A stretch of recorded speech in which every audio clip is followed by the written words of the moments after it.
Compass ফোনের video record দেখিয়ে প্রমাণ করে দিল যে মুক্তিমাসি ডাক্তারকে টাকা দিয়ে সেনাপতির ডিএনএ টেস্ট বদলানোর চেষ্টা করেছে। বিস্তারিত জানতে ভিডিওটি লাইক করে শেষ পর্যন্ত দেখতে থাকুন।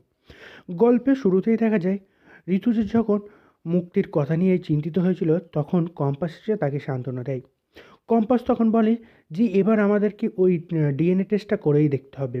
আগে আমাদেরকে ডিএনএ টেস্ট করে দেখতে হবে, প্রমাণ করতে হবে যে ওটাই আসলে সে আমাদের অখিলেশ্বরের সন্তান কিনা সেটা প্রমাণ করতে হবে। তখন কম্পাস সেনাপতি ও অখিলেশ্বরের ডিএনএ স্যাম্পল নিয়ে চলে যায় ডাক্তারের কাছে।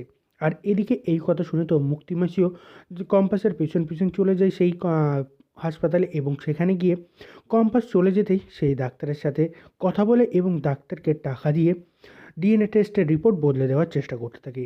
এদিকে কম্পাস তখন সব কিছুই তার ফোনে রেকর্ড করে ফেলে, আর এর বাড়িতে এসেই সেটা সবার সামনে বলে দেয় এবং ভিডিওটা দেখিয়ে দেয় যে যে মুক্তিমাসি সেই হাসপাতালে গিয়ে ডাক্তারকে টাকা দিচ্ছিল ডিএনএ টেস্ট রিপোর্ট বদলানোর জন্য। আর এটা দেখে তো সবাই অবাক হয়ে যায়।